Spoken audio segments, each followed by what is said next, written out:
میں موریتانیہ گیا، ایک غریب سا ملک ہے افریقہ میں، ہماری جماعت گئی تھی، وہاں میں نے سنا وہ پڑھتے تھے لَقَدْ جَاءَكُمْ رَسُولٌ مِّنْ أَنفُسِكُمْ، ان دونوں الفاظ میں انتہائی خوبصورت آپ کا تعارف ہے، لفظ ایک ہے، تعارف لمبا چوڑا ہے۔ من انفسکم، یہ آپ کے سراپے کی تعریف۔ ایسا کوئی ہے؟ ایسا کسی نے دیکھا؟ کسی آنکھ نے دیکھا؟ کسی ماں نے جنا؟ کسی کے ایسے عالی اخلاق، ایسا عالی سراپا، ایسا عالی ہندام؟ ہندام عربی کا لفظ ہے، سر سے لے کر پاؤں تک کسی کی شخصیت کے لیے ہندام کا لفظ بولا جاتا ہے۔ اطول من المربوع و اقصر من المشذب من انفسکم، ایسا تم میں ہیں، 40 برس تمہارے اندر رہے ہیں، ایسے کوئی ہیں؟ نہ قد چھوٹا نہ لمبا، چھوٹے سے تھوڑا اوپر، لمبے سے تھوڑا نیچے، لیکن ایک معجزہ تھا، آپ کسی لمبے سے لمبے آدمی کے ساتھ کھڑے ہوتے تو آپ کا قد اس سے بلند نظر آتا تھا۔ آپ کے اپنے چچا عباس، وہ اتنے قدآور تھے، جب وہ گھوڑے پر بیٹھتے تھے تو پاؤں زمین پہ لگتے تھے، اتنے قدآور تھے۔ وہ عام طور پہ اونٹ کی سواری فرماتے تھے، لیکن جب وہ ہمارے نبی کے ساتھ کھڑے ہوتے تو ہمارے نبی کا سر یوں اونچا ہوتا اور عباس کا سر نیچے ہوتا تھا۔ من انفسکم فخما مخفما یتلألؤ وجہہ تلألؤ القمر لیلۃ البدر، آپ بڑے وقار والے، بڑی ہیبت والے، اور آپ کا چہرہ چمکتا تھا جسے 14ویں رات کا چاند چمکتا ہے۔ عظیم الہامہ، سر بڑا، رجل الشعر، گھنگریالے، نیم گھنگریالے بال، افریقن کی طرح نہیں، ایسے ایسے ایسے جیسے ہلکی ہواؤں سے پانی کی موجیں بنتی ہیں، ایسے آپ کے نیم گھنگریالے بال۔ شدید و سواد الشعر، سیاہ کالے بال، داڑھی سر میں 20 سفید بال آخری عمر تک۔ ان انفرقت عقیقتہ فرق والا فلا، یہ مانگ کبھی نکالتے تھے کبھی نہیں نکالتے تھے۔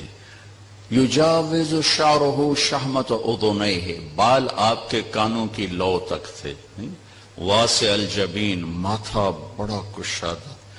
ازج الحواجب، یہ بھویں جو بڑے میک اپ کے ساتھ ایسے گول بنائی جاتی ہیں، پلکنگ کی جاتی ہے، وہ پھر مصنوعی بنائی جاتی ہیں، میرے نبی کے اللہ نے کماندار بھویں بنائی تھی، ایسے گولائی میں یہاں تک لمبی، من غیر قرن، یہاں بال نہیں تھے اس جگہ، یہاں بال ہوں تو کمی آتی ہے خوبصورتی میں۔ یہاں ایک رگ تھی، خاموش، جب آپ کو غصہ آتا تھا تو ایسے ایسے حرکت کرتی تھی، چونکہ آپ غصہ پیتے تھے، اظہار نہیں ہوتا تھا، لیکن چہرے پر اس کا جو ریاکشن آتا تھا، یہاں ٹک ٹک ٹک ٹک ہوتی تھی، جس سے صحابہ کو اندازہ ہوتا تھا کوئی ناگواری پیش آئی ہے۔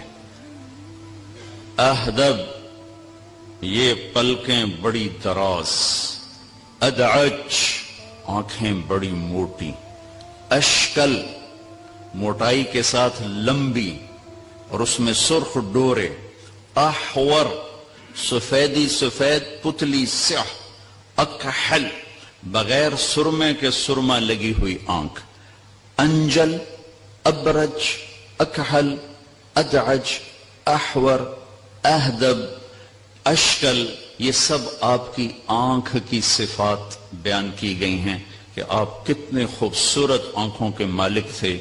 شرم و حیا کی وجہ سے آپ کے دیکھنے کا انداز یہ تھا، یہ ایسے نہیں دیکھتے تھے، ایسے دیکھتے تھے، ذرا نظر جھکا کے دیکھتے تھے۔ جب کبھی آپ ایسے نظر اٹھاتے پھر ایسے نورانی شعائیں نکلتی تھیں کہ کوئی آپ کے چہرے کو دیکھ نہیں سکتا تھا، سب ایسے ہو جاتے تھے۔ صرف 2 آدمی آپ کو دیکھ سکتے تھے، ایک حضرت ابو بکر اور ایک حضرت عمر، اس کے علاوہ کوئی آپ کو دیکھ نہیں سکتا تھا۔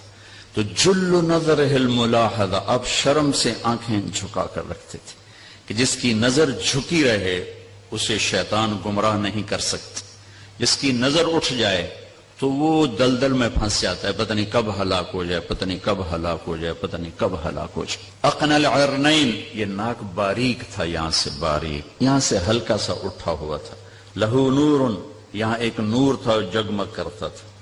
ولیع الفم، آپ کے ہونٹ بڑے خوبصورت ذرا چوڑائی کے ساتھ. براق الثنایا، دانت ایسے چمکیلے کہ جب مسکراتے تھے تو دانتوں کا نور دیواروں پہ پڑتا دکھائی دیتا تھا. کف اللحیہ، آپ کی داڑھی بڑی خوبصورت اور گھنی تھی.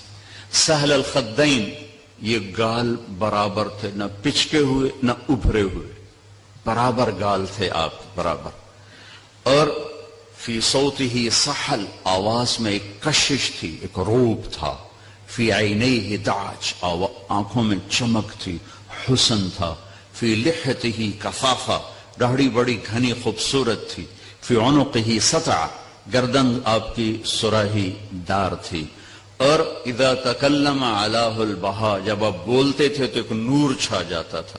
وَإِن سَكَتَ عَلَاهُ الْوَقَارِ، جب آپ خاموش ہوتے تھے تو آپ پر ایک وقار چھا جاتا تھا. سواء البطن والصدر، آپ کا سینہ اور پیٹ برابر تھا، پیٹ باہر نہیں نکلا ہوا تھا. ہماری طرح اب ہمارے معاشرے میں کھانے پینے کا کوئی احساس کوئی نہیں ہے.